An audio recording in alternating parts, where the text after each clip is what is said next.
My name is Randy Bigley. Joining me right now on the podcast from the Ohio State Highway Patrol, Lieutenant Ty Skaggs. Hello, Lieutenant. Good morning, Randy. How are you? Good morning to you. I'm doing great. Thank you. Good. You guys just got moved in your new facilities over there, which are really nice. Yeah, it was. It's been over a month now that we've been in there, but we just had our grand opening, open house Friday before last, and had a pretty good turnout. Had the whole ribbon cutting and everything to make it official, and the building was opened up to the public. We had quite a few members of the public that showed up and took a little tour, and they appreciated that, and we appreciate them coming out to kind of being able to see the place. So we showed off a little bit. Yeah, sure. It is a nice building, definitely, compared to the one before. It was built in the 50s, so it was definitely a major upgrade that was needed to get up to date with technology for today, that the other building just wasn't built with that kind of infrastructure in mind. Right, yeah. There's only so much you can do with that building. Exactly. Right, yeah. It'll be a lot easier for, in the future, any future expansions that we have or additional wiring and things. We built it in a way that it's going to be easy to add things later if need be, if there's different computer hardware that has to be installed and things like that. And I know you guys have bought the building beside you too, right? 2 doors down. Yeah, 2 doors down. Yeah. So our salvage facility that is currently on the south end of town here, down there across from the McDonald's where the B&V is. Yeah. They're going to move out there, so then our salvage inspections will be done there. Now, they're not there yet. They're still operating out of the old building, but we did buy the building, but there's some renovations, some things have to be done to it to bring it up to code for what we need. Yeah. And then at some point, and I don't have a move-in date yet, whether I don't even know if it's going to be this year or it might even stretch into next year by the time we get to that point. So we're really in the early stages right now planning that, but ultimately, that's where they're going to wind up at, and it'll be a lot nicer then because they're closer to us. Sure. We have quite often members of the public that will pull in our patrol post on the north end. Hey, I'm here for my salvage inspection. Well, I actually need to go to the other end of town, and we have to give them directions. It'll be much easier to give them directions now because we can just point and say, "See that building right down there? Go there." Go there.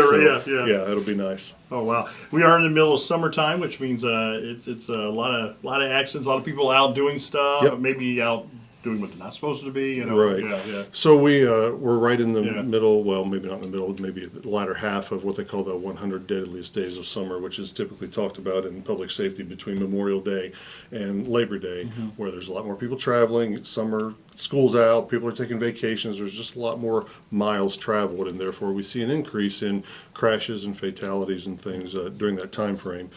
So like, for example, last year there was over 400 people killed in the state of Ohio just during that time frame, and that accounts for a higher percentage of deaths and crashes during that time frame, more so than any other quarter during the year. So we definitely want to remind people to make sure they slow down, drive the speed limit, drive sober, make sure you have a designated driver or be where you're going to be.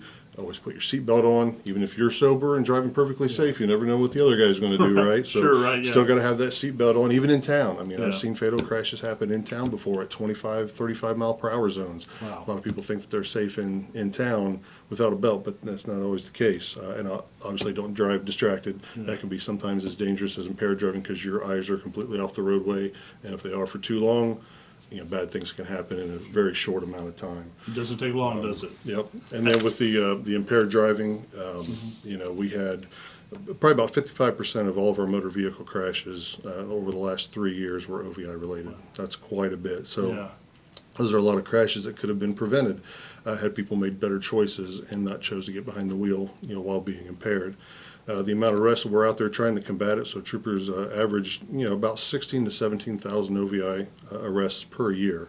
And that's just our agency. Of course, there's a lot more from other agencies, the other sheriff's departments and police departments. They're, fighting this fight as well. Out there trying to get those impaired drivers off the road to make, the road safer for all of us. Sure. But like I say, the other piece of that puzzle is the public. People making the right choices and looking out for their friends and family members to make sure they don't make the poor choices. Suggest to them to not get behind the wheel, to get a sober driver, to give them a ride somewhere, to do whatever has to be done to make sure that tragedy doesn't occur. Even though the law changed, do you still see a lot of distracted driving out there? Has that helped anything at all? It doesn't seem to have yet. Yeah. I imagine, because we're still in that phase right now where we're only given warnings for the new law. Come October 5th, it'll be enforceable. It'll be interesting to see maybe a year after that what kind of changes there are in the data, if any, where we could actually take enforcement action on it. Yeah, quite often I'll be behind somebody and they're going all over the place because you look and they're on their phone. You know? Exactly. Yeah, it's really scary. But yeah, I was wondering if that even helped anything yet. But you said that the fines come in October, right? Right, Okay. exactly, where the enforcement action can be taken on that law, and then it'll take a while for the data to actually reflect. So maybe a year after that, we might get an idea of just how effective the law is being as far as getting people to voluntarily comply and have those instances of distracted driving crashes go down. Yeah. Right. Yeah. So So a lot going on, and be there careful is. out there. And there's Yeah. deer out there everywhere. I see deer all over the place. And yeah, they're always out. I mean, we Yeah. always talk about it in the fall because that's their mating season, and there's always a higher occurrence in that October-November time frame, especially. Yeah. But it can happen any time of year. You know, a lot of these does have dropped their fawns. I've seen a lot of fawns out there with spots still on them, Yeah. so they're crossing the road a little bit more often. So we'll have a little bit of a spike in that late spring, early summer time frame. When there's more deer out there moving, just Yeah. because some have been given birth. Yeah. So always got to be cognizant of that as well. You do. Well, Ty, thank you so much. Congratulations on your new Absolutely. building out Thank there. you. And I hope to get over there Yep. to see it here pretty soon. Yeah, you're welcome anytime coming over and see us. And speaking of coming to see us, Yeah. remind everybody the Ohio State Fair is going on. Yeah. It's through this entire week, so stop down and see us. A lot of troopers down there. The guys and gals down there working, trying to make things safe, get people, to their parking space safely, and to be safe while they're inside the building.